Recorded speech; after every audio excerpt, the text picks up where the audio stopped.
सफला एकादशी व्रत कथा। पौष माह के कृष्ण पक्ष की एकादशी को सफला एकादशी का व्रत रखा जाता है। अंग्रेजी कैलेंडर के अनुसार इस बार यह व्रत 7 जनवरी 2024 रविवार के दिन रखा जाएगा। सफला एकादशी तिथि प्रारंभ 7 जनवरी 2024 रविवार सुबह 12:41 से समाप्ति 8 जनवरी 2024 सोमवार सुबह 12:46 तक। सफला एकादशी का महत्व। भगवान श्री कृष्ण के श्रीमुख से मोक्षदा एकादशी की व्रत कथा सुनकर राजा युधिष्ठिर बोले, हे केशव, आपके श्रीमुख से मार्गशीर्ष माह के शुक्ल पक्ष को आने वाली मोक्षदा एकादशी की कथा और महात्म्य सुन से तृप्त हो गया हूँ, और अब मैं आपसे पौष माह के कृष्ण पक्ष को आने वाली एकादशी पर्व के विषय में जानने को इच्छुक हूँ। अतः आप मुझे इस एकादशी को किस नाम से संबोधित किया जाता है, इस एकादशी व्रत का क्या महत्व है, इस व्रत के पुण्य फल स्वरूप हमें किस फल की प्राप्ति होगी, यह हमें विस्तार पूर्वक बताने की कृपा करें। श्री कृष्ण कहते हैं, हे पांडुपुत्र, पौष माह के कृष्ण पक्ष को आने वाली एकादशी को सफला एकादशी के नाम से भी जाना जाता है। इस एकादशी के देवता स्वयं श्री नारायण है। अतः इस एकादशी को विधि विधान पूर्वक करने से सभी मनोकामनाएं पूर्ण होती है। जैसे नागों में शेषनाग, सभी ग्रहों में चंद्रमा, पक्षियों में गरुड़, यज्ञों में अश्वमेघ और सभी देवताओं में भगवान श्री विष्णु श्रेष्ठ है, उसी प्रकार से सभी प्रकार के व्रतों में एकादशी का व्रत श्रेष्ठ माना गया है। जो मनुष्य पूर्ण श्रद्धा से एकादशी व्रत का अनुष्ठान करता है वह सदैव मेरे निकट रहता है। एकादशी व्रत के अतिरिक्त अगर अधिक से अधिक दक्षिणा या दान प्राप्त होने वाले यज्ञ से मैं प्रसन्न नहीं होता हूँ, अतः इस व्रत को पूर्ण श्रद्धा और विधि विधान से करना चाहिए। हे धर्मराज, अब मैं तुम्हें इस व्रत की कथा सुनने जा रहा हूँ, अतः इसे ध्यान पूर्वक सुनना। सफला एकादशी व्रत कथा।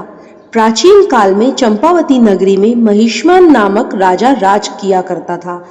भगवान श्री हरि की कृपा से उसे 4 पुत्र थे, किंतु उन सभी पुत्रों में लुम्पक नाम का सबसे ज्येष्ठ पुत्र महापापी और दुराचारी था।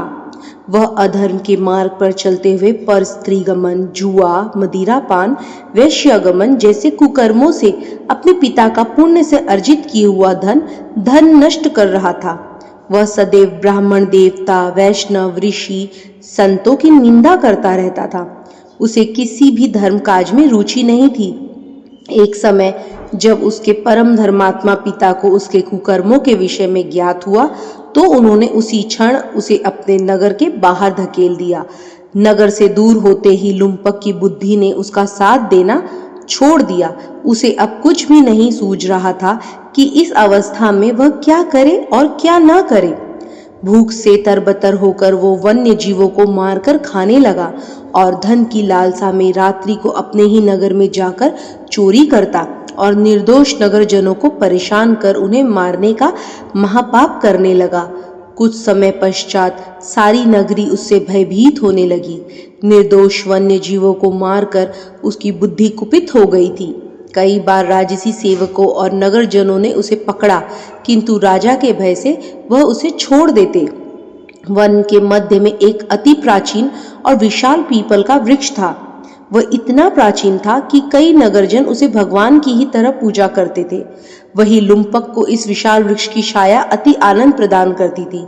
इसी कारणवश वह भी इसी वृक्ष की छाया में जीवन व्यतीत करने लगा। इस वन को लोग देवताओं की क्रीड़ा स्थिति भी मानते थे। कुछ समय बीतने पर आने वाली पौष माह के कृष्ण पक्षी 10वीं तिथि की रात्रि को लुम्पक वस्त्रहीन होने के कारण शीत ऋतु के चलते वो पूरी रात्रि सो न सका। उसके शरीर के अंग जकड़ गए थे। सूर्योदय होते होते वह मूर्छित हो गया। अगले दिन एकादशी को मध्यराह्न के समय सूर्य की गर्मी से उसकी मूर्छा दूर हुई। रात्रि जागरण और कई दिन से आहार न करने की वजह से वो बहुत अशक्त हो गया। गिरता संभलता आज वह फिर भोजन की खोज में वन को निकल पड़ा। अशक्त होने के कारण वह आज इस स्थिति में नहीं था कि किसी पशु का आंख देख कर सके। इसलिए वृक्ष के नीचे गिरे हुए फलों को एकत्रित करते हुए पुनः वही विशाल पीपल के वृक्ष के नीचे आ बैठा। तब तक सूर्यास्त होने को था। एकादशी के महापर्व पर आज उसने अनजाने में व्रत हो चुका था। अत्यंत दुख के कारण वह अपने आप को प्रभु श्री हरि को समर्पित करते हुए कहने लगा, हे प्रभु, अब आपके ही है यह फल, आपको ही समर्पित करता हूँ, आप भी तृप्त हो जाइए। उस दिन भी अत्यंत दुख के चलते वो पूरी रात्रि सो नहीं पाया। उसके इस व्रत से भगवान अत्यंत प्रसन्न हुए।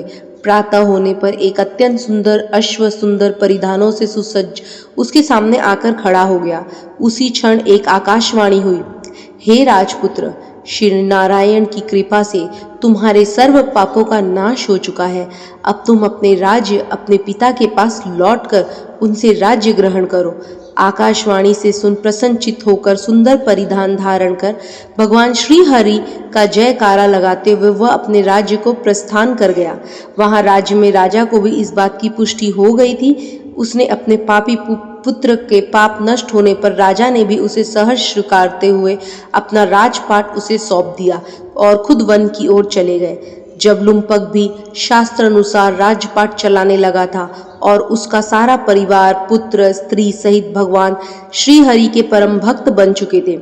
वृद्धावस्था आने पर भी वह अपने सुयोग्य पुत्र को अपने राज्य का कार्यभार सौंपते हुए वन की ओर तपस्या करने चला गया और अपने अंत समय में वैकुंठ को प्राप्त हुआ। अतः हे धर्मराज, जो भी मनुष्य अपने जीवन काल में इस एकादशी का व्रत करता है उसे अपने अंत समय में निसंदेह मुक्ति की प्राप्ति होती है, और जो मनुष्य इस पतित पावनी एकादशी का व्रत नहीं करता है वह सिंह और पूंछ रहित पशु के समान इस सफला एकादशी की कथा को जो भी मनुष्य श्रवण या पठन करता है उसे अश्वमेध यज्ञ का फल प्राप्त होता है।